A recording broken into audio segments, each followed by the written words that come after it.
What is up, guys? It is AJ from MMA Experts, and this is the Bellator 253 full card predictions. Let's start it off with the first fight of the night. Sullivan Cully takes on Jason Markland. Neither of these guys super experienced. You see Cully making his pro debut, has an amateur career, 4-2 as an amateur. I know his opponent Markland does as well. But as a professional, he is 0-1 and was brutally dominated in his Bellator debut, which was his professional debut, first round TKO, and that was against a 185er in the middleweight division. Now he moves up to 205. Sullivan Cully, as an amateur, has actually fought at heavyweight as well. I'm going to be honest, this is going to be one-way traffic. This is 100% Cully's fight. He is a very solid wrestler, good ground and pound, where his opponent is going to come out and really try to strike. He needs to keep this fight on the feet. He's not going to be able to. He's going to be put on the mat fairly early. I'm predicting a first round TKO here.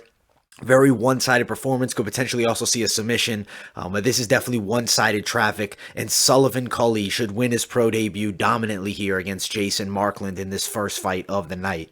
Now, betting odds as far as they go, very similar to what you see on the screen there, minus 275 to plus 215. It ranges around there depending on which betting site you use. As far as best site to throw money down, Sportsbet, you can do minus 262 for Sullivan Cully. I'll tell you, there's a plus 240 on Bet Online for Jason Markland, but he doesn't have a chance here. I really don't believe it. It would be very surprising to see an upset in this matchup, and I don't think it'll happen. Now let's move on to the next fight of the night.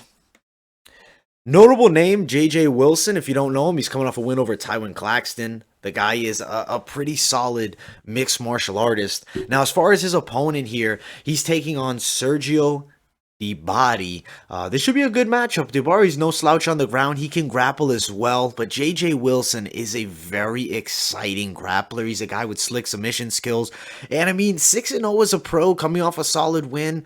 I see a lot of potential with J.J. Wilson. I think in this matchup, this will be his fight. I think he's probably going to get a submission here over Sergio Dibari, probably in the second round. Wouldn't be shocked if it went to distance. I think Dibari is a tough customer, but he is 33 years old. Made a later start to the game. J.J. Wilson, a super hot prospect, up-and-coming kid. I think J.J. Wilson wins, and I think he does so by submission. Round number 2. Now, betting odds, minus 365 to plus 285. On some sites, you can actually get it as big as minus 410 to plus 315. As far as best sites to throw money down, if you are looking to throw money on J.J. Wilson, who I do think is going to win, minus 396 over at Sportsbet. You can see Sergio Dibari, a plus 329 underdog on Sportsbet as well. I don't think he's worth the underdog pick. I think it's unlikely he pulls it off. I think J.J. Wilson gets an impressive performance and victory here. Now, moving up to the next fight of the night, I'm excited to see this matchup. I'll be honest with you guys. I think it's going to be very fun fight. We have Kevin Ferguson Jr. versus Khama Murray. Widespread odds, and at first I was curious if they were just widespread because it was baby slice, but I did some research on Khama Murray, and I'm not saying he's a bad fighter. He's got some decent striking, but not that elite level professional. You know, he is definitely more of a raw talent. He is 3-3 as a professional, so not the best record, has some knockout power. Kevin Ferguson Jr. trains alongside AJ McKee. He's training alongside high-level fighters. And this is going to be Kevin Ferguson Jr.'s fight here. I think he has a serious power advantage, and I do think he also has, even though, yes, on paper they have equal amount of fights, I think he has the advantage of maybe higher level consistent training partners. I know Khama Murray has trained at Max Holloway's gym and whatnot, but I don't think it's going to be at the level of Kevin Ferguson Jr. I think we see Kevin Ferguson Jr. with a TKO, I think, or potentially a knockout. I really do think he'll get it done here. I don't think Khama Murray's going to go down easy, though. I think it could definitely head into the second round, which will be dangerous if Murray's able to survive to the third. How is Kevin Ferguson Jr.'s gas tank at this point? I think we're going to see Ferguson Jr. knock him out in 2 or less, but potentially we could maybe see this fight going into a third, and that's where it gets a little bit scarier for Kevin Ferguson Jr. But I do think he will have the gas tank, the issue kind of fixed. I mean, we did see him gas earlier in his career. But I think here he'll be able to beat Murray, and I don't even know if he gets to that point where he'll need the gas tank. I got Kevin Ferguson Jr. Strong favorite, minus 325 to plus 255 there. As far as best sites to throw money down, you can find Kevin Ferguson Jr. at a minus 275 over at Pinnacle Sportsbook. Also, you can find Kahim Murray if you want the underdog. I personally do not, and I was looking to see if he's a potential dog to put money on. I don't like it. He's a plus 244 on Sportsbet, but I think Kevin Ferguson Jr. definitely gets this done, and if you are looking to put money down, it should be on him. All right, next fight of the night. Jaleel Willis, Mark Leminger. I would say this is a pretty exciting fight because we get to see Jaleel Willis, who's the former LFA welterweight champion. He takes on Mark Leminger, a very solid striker, a guy with obviously very good wrestling background. He's coming off a loss to Yaroslav Amosov, very forgivable defeat, but he was dominated there. He was beat up. Jaleel Willis, hot prospect. It's a tricky fight, I would say, to predict. Not so tricky, but I think it's more competitive than I think the odds do have it. I think you got to kind of give some respect to Mark Leminger. The guy has a very good wrestling background. He does have decent power in his punches. Jaleel Willis has lost fights in the past. He's not undefeated. There's guys that have out-grappled him before. I think it's going to be competitive. I think it's going to be close. I think Jaleel Willis is expected to win this fight. I think Bellator really expects him to win this fight.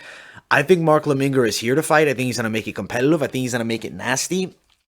I'm going to honestly, might be crazy here, but I think Mark Leminger pulls off a slight upset here. I really think he can. I'm not going to guarantee it. It's not, 1,000% confidence. Go throw all your money down on Mark Leminger. He's going to win against Jaleel Willis. But from what I've seen of Leminger, I think he could potentially out-grapple Willis by a smidge and pick up maybe a split decision or a 29-28 unanimous decision. So I am riding with Mark Leminger in this matchup, but I do 100% believe Jaleel Willis is expected to win this fight. And he really could win this fight. I could be totally wrong, and Willis could get it done.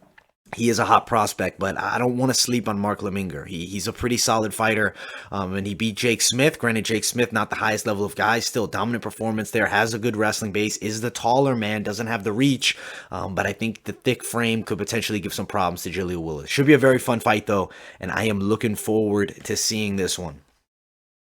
Moving on to the next fight of the night. I would say Rafael Stotts could have earned a spot on the main card. He's 14-1 as a pro. A very diverse mixed martial artist. Decent striking, but really shines on the ground. Excellent control when he's on top. His opponent, Keith Lee, is a good fighter as well. Not at the level of Rafael Stotts. I think that he is fun to watch, Keith Lee. I think that he's got, good patient striking. He's a guy that is very technical, but he's not at the level of Rafael. I think we're going to see Stotts get this fight to the mat. I think he's going to dominate here. I don't know if he'll be able to finish Keith Lee because I think Lee's a pretty tough customer. But I predict Rafael Stotts probably with a unanimous decision here. Dominant performance, probably even a 30-27. I do think he definitely gets it done. I don't know if it's going to be the absolute best fight of the night. It's going to be a lot of grappling. If you like watching grappling, you'll definitely like this fight. I don't think Keith Lee will be able to fend off the takedown too much. He might be able to defend a couple, but I think eventually he's going to be put on his back, and that's where we're going to see Rafael Stotts do his best work. I have Rafael Stotts in this matchup. As far as betting odds do go, you can find Rafael Stotts. He is sitting at a minus 300 favorite to Keith Lee at a plus 250. Stotts is a minus 293 over at Sportsbet if you're looking to do that. Keith Lee is a plus 260 on William H if you're looking for that. I may have missed the odds on the last fight, so I do apologize. I quickly want to tell you the Mark Leminger odds before we go on. Mark Leminger is a plus 166 underdog, so not the best odds for him. Jaleel Willis, a minus 189 over at Pinnacle. Leminger, he's a plus 166 on Bookmaker. Just to go back to that fight, I don't know about a bet on that one. If you're craving one, go do it. Personally, not highly recommending it, but you could. This matchup here, I think, is a safer bet. I think Rafael Stotts definitely does get it done. Let's move on to the next fight of the night, which will be also the final prelim. Two UFC veterans. Jeremy Kennedy takes on Matt Bessette. I'm excited to see this fight. Kennedy was pretty good over at PFL. Matt Bessette was UFC veteran, took some losses. Jeremy Kennedy had a better UFC career. He was released from the UFC after a loss to Alexander Volkanovski, who now is the world champion. I think Kennedy's grappling skills will definitely take him far in this matchup. I've seen a lot of control from the top. He likes to get the fight to the mat and work his ground and pound, whereas Bessette, a guy that wants to strike, he has okay grappling, but not at the level of Jeremy Kennedy. This definitely Jeremy Kennedy's fight. I don't think it's going to be an easy fight because Bessette is a guy that has a lot of heart. He's going to sit in there. I think we're going 3 rounds here. I think we're going to see Jeremy Kennedy with the decision victory. As far as betting odds go, in the Jeremy Kennedy fight, he's a minus 400 favorite. That is over at BetDSI. Kind of massive odds at this point. Not the best fight to bet on. Matt Bessette plus 359 over at Sportsbet. The odds are widespread. I guess understandably so. I am riding with Jeremy Kennedy, the favorite in this matchup. Let's move up to the fights on the main card now. This is a pretty fun main card, I'd say. Joey Davis versus Bobby Lee. We're going to get to see a little bit of Joey Davis in there. A lot of hype behind this kid. I mean, he's 7-0, good wrestling background.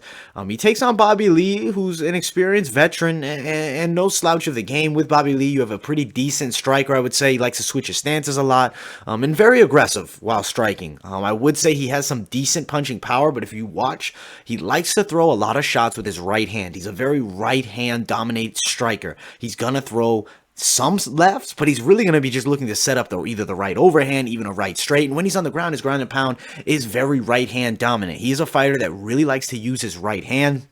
Something that I picked up on watching a bit of footage on him. Now, he does have decent wrestling skills of his own right, but I don't think near the level of Joey Davis. With Joey Davis, I feel excellent wrestling, also solid striking skill that's really developed nicely. He moves really well, and he works a very nice jab, and he also has a very impressive flying knee knockout. So the guy is a versatile striker. He is not your average wrestler. Joey Davis dominates his fight. I think he wins by knockout or TKO. I think he does so in round number 2, and I think he looks very good doing it. Keep an eye on Joey Davis. He's a hot prospect at 170 pounds. As far as betting odds for this matchup, they have just spread wide. Minus 485 over at Sportsbet for Joey Davis. Bobby Lee, he's sitting at a plus 415 on Sportsbet. They're super widespread. I don't think the dog is one to bet on here. I think that this is Joey Davis's night. I think he's going to look dominant, and I think he's going to look really good in this matchup. Like, I really think we're going to be impressed by Joey Davis here. I don't think he's just going to win. I think he's going to impress in this matchup, and I'm riding with Joey Davis in this fight. Now, let's move to the co-main event of the evening. This is a fight between former UFC champion and Jason Jackson, the Ultimate Fighter veteran. I've seen a lot of improvement with Jason Jackson. His striking has come a long way. He was always good on the feet, but he's really gotten patient. His technical kickboxing skill has shot up. I mean, he's really improved as a mixed martial artist since his days on Tough. He takes on Benson Henderson, who is, a legend of the game. The creator of the calf kick, a guy with excellent grappling skills. Granted, whenever he moves up to 170 pounds, I'm not the biggest fan of it. He's able to beat lower level 170 pounders. I think Jason Jackson 3 years ago, this is all Benson Henderson. But the problem is Benson is getting older. He's not winning super impressively. He's not a guy with heavy knockout power. And I don't think he has, besides the grappling, much of a threat for Jason Jackson. He's got to be very technical, and Benson Henderson is going to have to be very cautious. I'm not saying his chin is gone, but he was knocked out in his last fight. And maybe the age is starting to catch up to him just a bit. I feel like Jason Jackson, his stance, his proper boxing style stance, the way he holds his hands, that's going to give Benson Henderson some problems here. With Benson, I mean, he's a southpaw. He's very relaxed on the feet. I think since he took that toothpick out of his mouth in fights, he's dropped in skills a little bit. I don't know. Maybe it's a psychological thing there. The low calf kick, but he's a volume striker. He's a guy, he's got a nice low calf kick, but he's not going to be TKOing guys with those low calf kicks. He's a volume striker who needs to land a lot of strikes or get this fight to the mat and look towards maybe submissions, maybe positional dominance. But Jason Jackson has improved his grappling skills, man. He's improved his wrestling. I was surprised to see Jason Jackson the favorite, though. I was expecting to be picking an underdog in this matchup in Jason Jackson, but he's listed as the favorite. I think that's because the size advantage, 6'1" to 5'9". He also is packing a 6.5-inch reach advantage. I have to ride with Jason Jackson here. I don't think it's an easy fight by any means, but he wins here. He wins a unanimous decision, in my opinion. As far as betting odds do go, best places to throw money down, you can find Jason Jackson at a minus 172 favorite over at Sportsbet. You can find Benson Henderson at a plus 158 underdog on Sportsbet as well. I think that Maybe you could bet on this one on Jason Jackson to win, but maybe you bet on Benson Henderson the dog. I think it's close. I think it's competitive, but I do got Jason Jackson winning this fight. And I'm really excited to see how he looks in what I would say is the biggest fight of his professional career, without a doubt here. Now, moving up to the main event, huge fight in the featherweight tournament. This is honestly the fight to get you right to the top. I mean, this is a very big matchup. McKee takes on Darren Caldwell. I am super pumped to see these guys square off. McKee, excellent mixed martial arts skills. He's 16-0 as a pro, is really developing beautifully. His opponent Darren Caldwell, though, no joke, a very athletic southpaw, very good wrestling background. I'd say excellent wrestling background. And when he's on top, he is extremely dangerous. Only things we've seen from him in the past is a mistake. He does tend to leave his neck out a little bit when shooting for the takedowns. Have seen him caught in guillotines before, but he is a very diverse and skilled MMA fighter. As far as his striking goes, very athletic, a very big straight right hand. He packs a rather straight left hand. He packs a lot of power in his left hand from that southpaw stance, and you need to be cautious fighting with him on the feet because he can knock you out. Now, for McKee, very explosive striker. He's a southpaw as well. I would say he's got dynamic kickboxing skills, and the way he sets up his takedowns with his striking is something that I've been very impressed by. As far as his wrestling goes, he's a good wrestler. He does look for submissions when he's on top, and he'll also, unload, ground and pound, and be positionally very dominant here. He's very heavy while he's on top. In this matchup here, Darren Caldwell, McKee, two of Bellator's best, I would say, homegrown prospects collide. I am riding with McKee to win a unanimous decision. I think it's going to be tough, but I think that he is going to be able to prevail and move forward in this tournament. And I'm excited to see this matchup here, honestly. This is a massive test for McKee, and if he does win, I think it proves he's very legitimate, because Darren Caldwell, the former bantamweight champion, has fought in there with Kyoji Haraguchi. He's beaten some other top notable Bellator names, Henry Corrales, a guy that he's beaten. McKee, though, I think he's got it, and I think he's going to win here against Darren Caldwell. As far as betting odds do go, McKee is a pretty widespread favorite, sitting at a minus 320 over at Sportsbook. That's the best place to throw money down. On Sportsbet, you can find Darren Caldwell at a plus 284 if you're looking to do something with him. I'm riding with the favorite here. I'm riding with McKee. I think he gets it done, and I think he looks impressive. That is the full Bellator 253 predictions for the entire card. Usually I just tend to do the main card, but I decided, hey, it's time to cover the full Bellator card. I want to give you guys my opinions on every fight. Thank you all so much for watching. Make sure you guys smash that like button, subscribe to the channel. Also, guys, follow my social media, Instagram, Twitter, and I'll see you all in the next video.